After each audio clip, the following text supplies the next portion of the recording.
여러분 반갑습니다. 반도체 오빠 천마사입니다. 거의 뭐 심야 방송급이네요.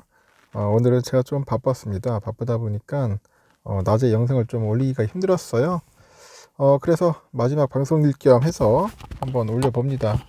참고하시고 방송 듣고 편안하게 주무시면 될 것 같습니다.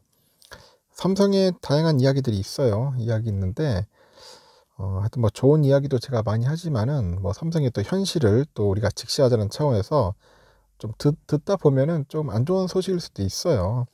근데 거기에 너무 여러분들 일희일비하지 않았으면 좋겠습니다. 그렇지 않았으면 좋겠고 그냥 무덤덤하게 좀 알아두면 좋을 것 같습니다. 요즘 보니까 중국 애들이 참 잘 베낍니다. 뭘 잘 베끼냐? 이 스마트폰을 아주 삼성 거를 거의 카피 복제하다시피 하는 것 같은데, 이 사진 속에 있는 폰이 이 화면을 접는 일종의 중국 화이 폴더블 폰이네요. 베끼던 중국에 당했다 뭐 그런 표현도 있던데, 충격적인 결과가 또 나왔다고 합니다. 삼성전자가 압도적 1위를 하던 그 접는 스마트폰 그 폴더블 폰 1위 자리를 중국 화이한테 이제 뺏긴 거죠. 삼성 제품 베끼기에 급급했던 중국이 이제 삼성을 제치고 이제 폴더블폰 점유율 세계 1등 자리에 오른 겁니다. 그리고 중국의 그 맹공의 삼성이 현재 초비상이다 그런 이야기가 있습니다. 중국의 1위 자리를 뺏길지는 아무도 예상하지 못한 일이라고 하죠.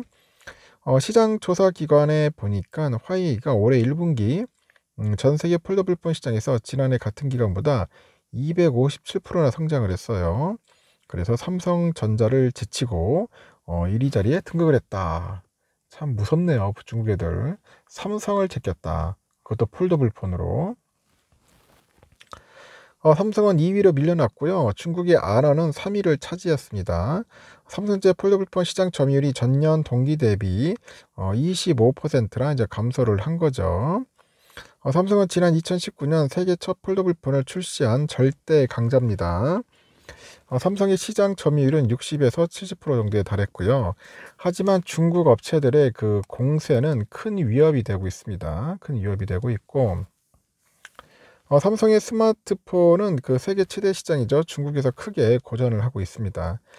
시장 점유율이 0에서 1% 이제 수준입니다. 그럼에도 폴더블폰은 중국에 크게 앞선다는 평가를 이제 받고 있는데, 그러다 보니까 파란을 좀 일으킨 거예요. 하지만 폴더블폰까지 삼성 제품을 베끼던 중국에 완전히 당했습니다. 삼성 제품을 베끼던 중국이 예상보다 빨리 기술력에서 삼성을 따라잡았고, 여기에 중국 제품에 대한 중국인들의 애국 소비 여파가 이제 큰 것으로 이제 분석이 됩니다. 특히 중국 폴더블 스마트폰 시장이 전 세계 시장 가운데 가장 빠른 폭으로 이제 성장을 해가지고 삼성의 추락이 더 뼈아프다고 하는데, 시장 조사 업체 IDC에 따르니까 올해 1분기 중국 폴더블 스마트폰 시장 규모는 총 186만 대로 이제 집계가 된 거죠. 전년 동기보다 83% 정도 이제 늘어난 수치라고 합니다. 업계에서는 화웨이가 화면을 2번 접는 스마트폰도 삼성보다 앞서서 세계 최초로 내놓을 것으로 현재 예측을 하고 있다는 거예요. 삼성은 중국의 위협의 신제품 출시를 앞당겼는데, 삼성은 보니까 갤럭시 Z 플립 6, Z 폴드 6 등 이 새로운 폴더블 폰을 예년보다도 빨리 오는 7월 10일에 이제 공개를 하고 이제 판매에 들어가는 거죠. 한편 중국의 애국 소비로 아이폰도 추락을 하고 있다 그런 이야기를 합니다. 중국의 스마트폰 시장에서 1등이었던 아이폰은 그 4위로 추락을 해요. IDC에 따르니까 올해 1분기 중국 스마트폰 시장에서 중국의 아너가 17.1%인데 1위를 차지했고요. 화웨이가 17%, 오포가 15.7%, 애플이 15.6% 순이었다고 합니다. 이런 걸 보더라도 여러분 참 많은 걸 깨달을 수가 있어요. 중국 참 쉽지 않구나. 중국 시장 우습게 생각하면 안 되는 것 같아요. 중국에서도 많이 팔려는데 거의 뭐 중국에서도 이제 판매 순위가 자꾸 이제 밀려 나가는 겁니다. 그 잘 나가던 아이폰도 계속 추락하고 있다는 거죠. 그러다 보니 계속 순위는 뒤로 이제 처지는 겁니다. 그동안 중국에서 잘 나갔었어요. 삼성전자가 잘 나갔었는데 여러분 아시다시피 중국의 애국습이 상당히 무섭네요. 상당히 무섭습니다. 앞으로 어떻게 해서 살아남을지 상당히 좀 궁금해지는 것 같고, 하여튼 삼성전자 참 HBM도 상당히 힘들었는데 이 HBM에서 뭔가 좀 반전의 드라마가 좀 필요하지 않을까 하는 생각이 들어요. 반전 드라마. 이 반전의 드라마가 오지 않으면은 삼성전자 미래가 없어요. 지금 미래가 없습니다. 지금 8만 전자, 20만 닉스, 지금 예전에는 그렇게 외쳐댔는데 20만 닉스는 성공을 했어. 근데 아직 8만 전자는 좀 빌빌거리고 있다는 거죠. 빌빌거리고 있고, 하이닉스의 질주에도 우리 국내 증시의 흐름은 좀 부진을 하고 있고, 좀 코스피 지수는 4거래일 연속 하락을 했고요. 2680포인트대로 떨어졌어요. 지난 16일 보니까 870포인트까지 상승했던 코스닥도 보니까 830포인트까지 주저앉아 버린 겁니다. 이렇게 국내 증시의 부진에 투자자들이 상당히 좀 갈팡질팡하는 것 같습니다. 국내 주식시장의 불확실성이 높아지고 있는 게 아니냐, 그런 우려감이 커지는 그런 이유죠. 커지는 이유인데, 한국은행이 금융통화위원 만장일치로 기준금리를 동결을 했고, 시장이 전망에서 벗어나지 않은 결정이었다, 그런 이야기를 있습니다.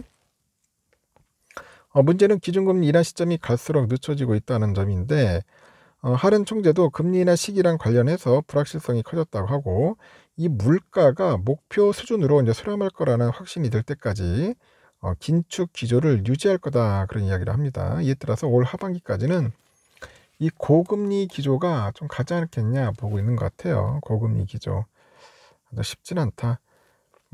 이 고금리 금리 인하가 떨어져주면 좀 나을 텐데 그렇지가 않다는 게 상당히 좀 아이러니하죠.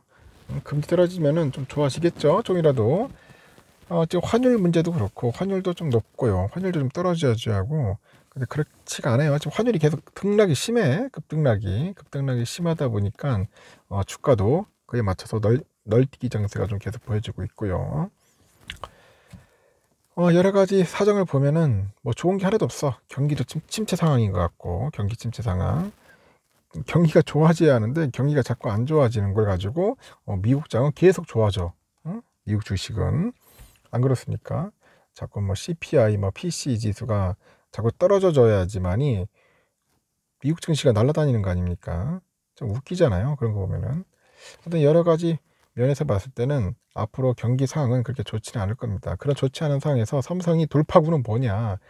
결국은 아까 휴대폰도 잘 많이 팔아야 하고, 고부가치 휴대폰, 폴더블폰 이런 거 많이 팔아야 하고, HBM 같은 고부가치의 그 반도체를 집중적으로 판매를 해야 한다고. 이 두 가지가 제대로 안 되면은 주가는 8만 전자 그냥 7만 전자도 위태로울 수 있다는 겁니다. 그런 부분들을 우리 삼성의 그 경영진들, 우리 CEO 분들이 좀 정신 똑바로 차리고 잘 해줘야 돼요. 안 해주면은 힘듭니다.